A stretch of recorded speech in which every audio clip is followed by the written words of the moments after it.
বাংলা ভালো আছে বলে এত হিংসা কেন? বাংলা যা করতে পারে তা কেউ করতে পারে না।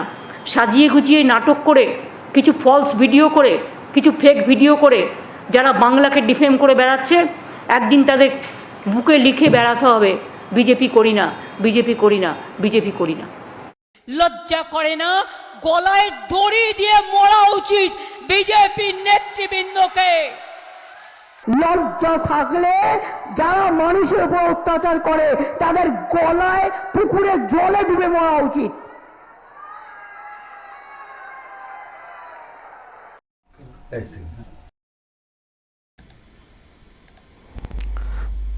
জাহাঙ্গীর খান গতকালকেই প্রেসমিট করে বলেছেন, আমি লড়াই থেকে সরে যাচ্ছি। দর্শক, আমি শুরুতে এই যেটা দেখালাম, একেবারে শুরুতে যে একটা সময় বুকে লিখে বেড়াতে হবে আমি বিজেপি করি না, এটা উনি বলেছিলেন নবান্নে বসে। কত নির্লজ্জ সরকারি একটা জায়গা। দেখবেন শুভেন্দু অধিকারী কিন্তু কোনো পলিটিক্যাল মন্তব্য নবান্ন থেকে করছেন না, এটাই তো হচ্ছে নিয়ম, কিন্তু উনি সব করতেন। তো উনি ওখানে বলেছিলেন যে বিজেপিকে লিখে মানে বুকে লিখতে হবে, যারা বুকে লিখতে হবে আমি বিজেপি করি না, এইরকম অবস্থা হবে। কিন্তু দেখুন অবস্থার কি পরিবর্তন। যাদের ক্ষেত্রে এই সব মন্তব্য করতেন এখন নিজেরাই, মানে আমি দেখতে পাচ্ছি টিএমসি যারা আছেন নিচু স্তরে, তারা এখন বলতে শুরু করেছেন আমি টিএমসি করি না গো, আমি টিএমসি করি না। পুরো উল্টো হয়ে গেছে।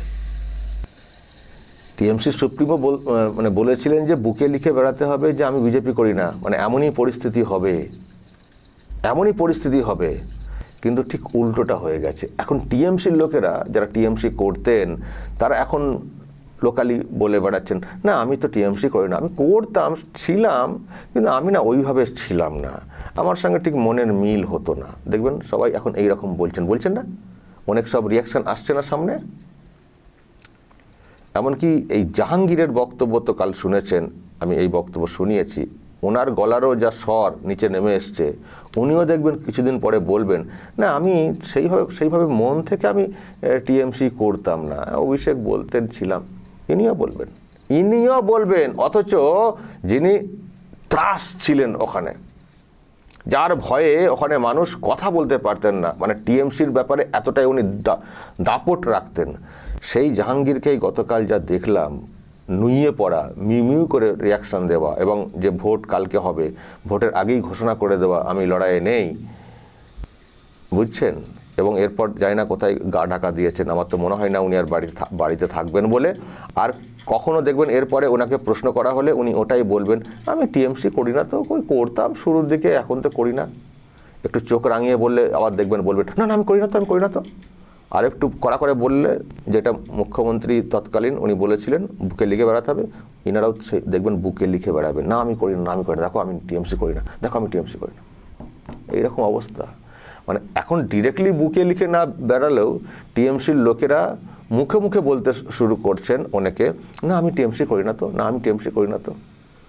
কালকে দেখেছেন কলকাতার এক কাউন্সিলর দেবলীনা বিশ্বাস, যার ব্যাপারে আমি একটা খবর করেছি, আমি দেখছিলাম মিডিয়াতে এখন ইন্টারভিউ দিচ্ছেন, উল্টো দিকের মিডিয়া, মানে যারা টিএমসির গুণগান করতেন সেই মিডিয়া না, টিএমসির বিরুদ্ধে যারা অনেক বেশি সরব ছিল সেই মিডিয়াতে বসছেন, রিপাবলিক বাংলাতে বসে কালকে ইন্টারভিউ দিচ্ছেন, এবং সেখানেও ওই একটা ভাব দেখানো আমি এইসব মানতে পারিনি, আমি এইসব করতে পারিনি, টিএমসির এইসব ব্যাপারে সব উল্টো দিকে চলে এসছেন। দেখবেন এনারাও বলবেন না আমি মন থেকে আমি টিএমসি করতাম না তো, আবার দেখবেন ওনাকে বলবেন আমি চাপে পড়ে টিএমসি করতাম। মানে এগুলো সব হচ্ছে টিএমসি থেকে সরে আসার ব্যাপার। আর সেই জন্যে যেভাবে সরা যায় বা পিঠ বাঁচানো যায় তার একটা চেষ্টা, আমি টিএমসি করি না। তো যাই হোক, সরে আসা, পিঠ বাঁচানো বা অন্য ধান্দা, যাই হোক, টিএমসি সুপ্রিমো নবান্নে বসে যে কথাটা বলেছিলেন একই, মানে ওই ঠিক ওটা উল্টে গেছে। উনি ভেবেছিলেন যে বিজেপির ওপরে বিরাট একেবারে রোলার চাপিয়ে দেব, এই করব, এমন এ করব, যাতে ভয়ে সবাই বলে না আমি বিজেপি করি না, মানে এরকম পরিস্থিতি হবে, বা আমাদের প্রভাব দেখে নিজেরাই বলতে শুরু করে দেবেন, এরকম ভেবেছিলেন। কিন্তু উনি তো যা যা বলেছেন এবার তো সব উল্টে গেছে, সবই উল্টে গেছে। আবার এখানে কি বাজে বাজে কথা বলেছিলেন, যে ডুবে মরা উচিত, গলায় দড়ি দিয়ে কী সব বলেছিলেন না। মানে একটা মানে দলের নেত্রী অন্য দলের লোকেদেরকে তাদের মানে আত্মঘাতী হওয়ার জন্য প্ররোচনা দিয়ে গেছেন, আত্মঘাতী হওয়ার জন্য। এসব কারণে ওনাদের বিরুদ্ধে কেস হওয়া উচিত, কেস হওয়া উচিত। পিসি ভাইপো মিলে যেভাবে থ্রেট দিয়ে গেছেন, মন্তব্য করে গেছেন, এগুলো সমাজে যায় না, উস্কানি। আর এটা তো নিশ্চয়ই বুঝছেন, যদি এরা ক্ষমতায় আসতো তো কি হতো রাজ্যটা, নিশ্চয়ই বুঝছেন আপনারা। আমাদের সৌভাগ্য যে পরিবর্তন হয়ে গেছে, বা আমরাও এই যে এইভাবে বসে কথা বলছি, এতদিনে কত ঠক হয়ে যেত আমার বাড়ির দরজাতে পুলিশের ঠকঠকানি নোটিশ। শুধু কি ঠক, হয়তো ঢুকেও পড়তো, যেভাবে আগে ঢুকে পড়েছিল একবার, এবার পুলিশ সমেত টিএমসির বাহিনীও ঢুকে পড়তো, হতো। আমরাও কম অত্যাচারের শিকার হতাম না। আপনারা অনেকে যারা পরিবর্তনের জন্য টুকটাক কাজ করেছেন, কম টার্গেট হতেন না। আমাদের সৌভাগ্য যে পরিবর্তনটা হয়েছে, আমরা বেঁচে গেছি। কিন্তু পাল্টা কি সেরকম হচ্ছে? পাল্টা কিন্তু সেরকম হচ্ছে না। তাতেই দেখুন না টিএমসি কেমন গুড়িয়ে গেছে। শুধু মানুষ সরে এসছেন, এই বার্তাটা দিয়ে দিয়েছেন, তাতে টিএমসি দেখুন জাহাঙ্গীর খানের মতো লোকেরা কীভাবে গুড়িয়ে গেছেন। আর আমি যেটা খবর পাচ্ছি, এই একটা জাহাঙ্গীর খান এইভাবে প্রকাশ্যে গুড়িয়ে পড়াতে টিএমসির কথা অনুযায়ী একটা জাহাঙ্গীর খানকে ধরলে হাজার লাখ জাহাঙ্গীর খান তৈরি হবে। হ্যাঁ, আছে। এই জাহাঙ্গীর খানের মতো গুন্ডা বাহিনী দিয়েই তো টিএমসি দলটা চলতো। আছে হাজার জাহাঙ্গীর খান, আছে, সেটা বিশ্বাস করি। জাহাঙ্গীর খানদের মতো লোক না থাকলে টিএমসিটা কি করে চলবে? এ তো মুঘল সাম্রাজ্যের নিয়ে তো থাকতো এরা। জাহাঙ্গীর, শাহজাহান, হুমায়ুন তো সরে গেছেন এমনিতে অন্যভাবে। তো এবার তো কেউ সরে পড়ছেন, কেউ বসে যাচ্ছেন, কেউ এড়িয়ে যাচ্ছেন। তো এরকম ছিলেন এরকম সব লোক।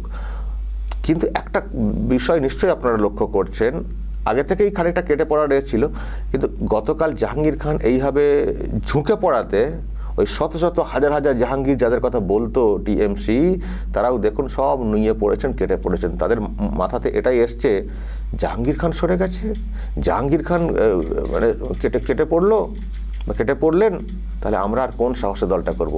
এই জাহাঙ্গীর খানকে ফলো করা অন্য জাহাঙ্গীর খান যারা, তারাও সব গুটিয়ে পড়েছেন গোটা রাজ্যের। এক তো ওখানকার তো ওই ফলতা এলাকার তো ব্যাপারটা হয়েইছে, বাকি সর্বত্র জাহাঙ্গীর খানরা গুটিয়ে গেছেন। তো জাহাঙ্গীর খানরা যদি গুটিয়ে যান হাজার, তো টিএমসি দলটা কারা করবেন? টিএমসি দলটা তো কি মানুষের দল ছিল? এটা গুন্ডাদের দল ছিল। তো গুন্ডারা কেটে পড়লে টিএমসি দলটা কি করে হবে?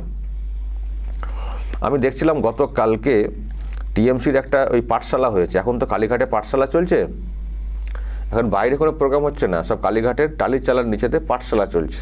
তো মাঝে মধ্যেই কখনো শুনছি এই জেলা পরিষদের মেম্বারদেরকে নিয়ে, কখনো শুনছি যারা হেরেছেন তাদেরকে নিয়ে বৈঠক, কখনো এমএলএদেরকে নিয়ে বৈঠক, এসব শুনছি। সব ওই পাঠশালা চলছে, সেখানে কেউ ক্লাস নিচ্ছেন, ববি হাকিমকে দিয়ে, শোভন দেবকে দিয়ে, আর পিসি ভাইপোতা আছেনই, সব ক্লাস নিচ্ছেন। ওখানে শুনছি কিছু এমএলএ কয়েকজন, কুণাল ঘোষ নাকি তার মধ্যে ছিলেন, বলেছেন জাহাঙ্গীর খান এইভাবে কেন চলে গেলেন, এটা তো বাজে বিজ্ঞাপন হয়ে গেল, ওনাকে কেন সাসপেন্ড করা হচ্ছে না? এখনও সাসপেন্ড করা হয়নি। ভাইপো হয়তো সেই সাহসটাও পাচ্ছেন না, বা ভাইপো অনেক কিছু ভাবছেন যে জাহাঙ্গীর খানরা চলে গেলে আমি কি করে আর লড়বো, যদি ওনার ভাবনা হয়ে এখনও থেকে থাকে আর কি ডায়মন্ড হারবারে। তো এইসব নিয়ে দলের অন্দরে প্রশ্ন তৈরি হয়েছে যে জাহাঙ্গীর খান সরে যাওয়াতে এই দলের জন্য কতটা খারাপ হলো জানেন? এটা বলছেন, তাকে তো তার আগেই সাসপেন্ড করে দেওয়া দরকার ছিল, নাহলে তো আমাদের পিছিয়ে পড়া মানসিকতাটা প্রকাশ পেয়ে গেল, তাহলে কি করে আমাদের কর্মীরা এগোবেন? এটাও প্রশ্ন তোলা হয়েছে। এবং দেখছি যে এখন অভিষেকের দিকে দলের লোকেরা একটু বেশি ক্ষোভ প্রকাশ করছেন, মানে অভিষেকের জন্যই সর্বনাশ, এটা বলার চেষ্টা হচ্ছে। এটা একাংশে অবশ্যই ঠিক।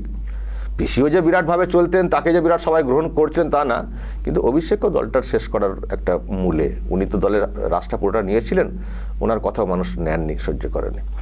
তো যাই হোক, এখন তো দলের এই অবস্থা, ওখান থেকে ঘুরে দাঁড়ানোর একটা চেষ্টা তারা করছেন। সহজতার কেউ মানে হতে চান না, কিন্তু লাভ কিছু নেই। টিএমসি দল আর ঘুরে দাঁড়াতে পারবে না, এটা বলতে পারি। যারা যাচ্ছেন ভাবছেন যে আবার ঘুরে দাঁড়াবে, সম্ভব না। কালকে নাকি ওনাদের একটা কি কর্মসূচি রাখা হয়েছে, এই প্রথম তৃণমূল কংগ্রেসের কর্মসূচি, রেলের হকার উচ্ছেদ, এইসব নিয়ে। হকার উচ্ছেদে হকারদের কিছু জনকে তারা পান কিনে দেখতে হবে মানে কর্মসূচিতে, কিন্তু কতজন সাধারণ পাবলিক থাকেন ওনাদের কর্মসূচিতে সেটা দেখতে হবে। এবং কালকেই বুঝতে পারবেন মানুষ কীভাবে সরে গেছেন, কারণ এখনও প্রকাশ্যে রাস্তায় নেমে বুঝছেন না তো না যে মানুষ কীভাবে সরে গেছেন। আগে তো ক্ষমতা ছিল, ক্ষমতা থাকলে জোর করে অনেক মানুষকে আনা হতো, এখন তো সেটা হবে না। তো কালকে নামলেই বুঝতে পারবেন যে মানুষ কীভাবে সরে গেছেন। আর এখন কেউ টার্গেটও হতে যাবেন না, কেউ টার্গেট হতে যাবেন না। যেভাবে নতুন সরকার চোর ধরা শুরু করেছে, তৃণমূল কংগ্রেসের সঙ্গে তো ম্যাক্সিমাম চোর থাকে, তো তারা কেউ যাবেন নাকি ওখানে? সুতরাং কালকে টের পাবেন যে ওনাদের ভিত্তিটা কতটা আছে আর কতটা নড়ে গেছে। তো দর্শক, এই হচ্ছে ব্যাপার। তো এখন যা অবস্থা তৃণমূল কংগ্রেসের, জাস্ট গুটিয়ে যাওয়ার মুখে। এই ক্লাস নিয়ে ওনারা একটু শক্তি পরীক্ষা করছেন যে কতজন আসছেন দেখি। তো মাঝে মধ্যে ডাকছেন, মানে কি দেখার চেষ্টা কতজন আসছেন দেখি। তো শুনছি কালকে যে সব এমএলএ নাকি আসেননি, 80 জন তো এমএলএ, তার মধ্যে 15 জন নাকি আসেননি। আবার নাকি 1 জন দিল্লিতে কোথাও চলে গেছেন, অন্য কোনো দলের সঙ্গে ঝোকার চেষ্টা করছেন। ফলে খুবই ভগ্ন অবস্থা, তাসের ঘরের মতো ভেঙে পড়া। আর জেলা স্তরে তো তৃণমূল কংগ্রেস, ওই যে বলছি, মানে তৃণমূল কংগ্রেস করি বলে আর কেউ সামনে দাঁড়াচ্ছেনই না। শুধু বুকে লিখতে বাকি আছে করি না, কিন্তু তাদের চোখ মুখ হাবভাব চোখে মুখে পড়া যাচ্ছে যে তারা বলতে চাইছেন আমরা তৃণমূল কংগ্রেস করি না, আমরা তৃণমূল কংগ্রেস করি না, আমাকে ছেড়ে দাও, আমাকে ছেড়ে দাও, আমাকে ছেড়ে দাও, আমাকে বাঁচাও, এই টাইপের। তো এই হচ্ছে ব্যাপার দর্শক। তৃণমূল কংগ্রেস ওই হয়ে যাচ্ছে যেটা দিদিমণি ওই নবান্নে বসে অন্যদেরকে উদ্দেশ্য করে বলেছিলেন, বিজেপিকে উদ্দেশ্য করে বলেছিলেন, সেটাই ঘুরে ঘুরে ওরাদের দিকে চলে আসছে। যা বলেছিলেন টিএমসির উদ্দেশ্যে, এই বিজেপির উদ্দেশ্যে, এখন টিএমসির ক্ষেত্রে পুরো বুমেরাং হয়ে চলে আসছে, পুরো অভিশাপ যেন হয়ে গেছে। ওকে, সেই জন্যই মানে ইয়ে করতে হয় যে বেশি ওই রকম কথা কাউকে বলতে নেই, কাউকে অভিশাপ দিতে নেই, কারো মৃত্যু কামনা করতে নেই, কাউকে এইরকম হুঁশিয়ারি দিতে নেই। একটা সময় পর সেগুলো ঘুরে ঘুরে আসে, বুমেরাং হয়ে যায়। তাই কিন্তু হচ্ছে টিএমসির ক্ষেত্রে। দর্শক বলবেন আপনাদের এলাকায় টিএমসির লোকেদের হালচাল কেমন? আচ্ছা, অনেকে আবার বিজেপিতে ঢোকার চেষ্টা করছেন না, যে ঢুকে গিয়ে পিঠটা বাঁচিয়ে নেব। বিজেপির উপরের নেতৃত্ব বলে দিয়েছেন পরিষ্কার যে কাউকে কিন্তু নেওয়া হবে না। যদি কোথাও এরকম দেখেন ঢুকে পড়ছেন, তাদেরকে নিয়ে আবার লোকাল নেতারা বিজেপিরই কিছুর বিনিময়ে হয়তো তারাও ঢুকিয়ে নিচ্ছেন, এইসব হলেই খবর দেবেন, এসব হলেই কিন্তু খবর দেবেন। কাউকে কিন্তু এরকম ঢুকতে দেওয়া যাবে না, ঢুকতে দেওয়া যাবে না। প্রত্যেকের বিচার হবে, তাদের হিসেব হবে, তারপর পরের কথা। ওকে দর্শক, বলবেন যা বলার বলবেন এবং নজর রাখবেন আরামবাগ টিভিতে।